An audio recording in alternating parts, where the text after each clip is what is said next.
Câștigătoarea Eurovision 2026, Dara, a fost întâmpinată ca o adevărată eroină la revenirea în Bulgaria. Sute de fani au transformat aeroportul din Sofia într-o petrecere uriașă, cu steaguri, flori, baloane și confeti. Vizibil emoționat, artista le-a transmis tinerilor să creadă în visele lor și să muncească pentru ele.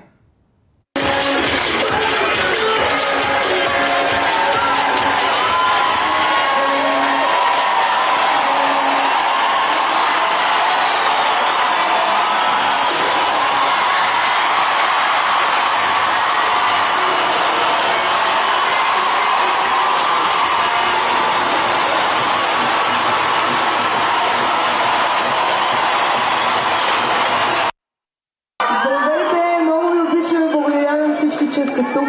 Благодаря ви за подкрепата. Току-що успяхме да направим нещо много голямо за българската музика и се надявам това за всички да е един урок, че трябва да подкрепяме повече всички изпълнители и хора, които създават музика и изкуство изобщо в България, защото имаме много талантливи хора, които имат много какво да покажат, но ни трябва вашата подкрепа и ни трябва вашата любов, за да може да покорим света. Ние сме изключително талантлив народ, който тепърва ще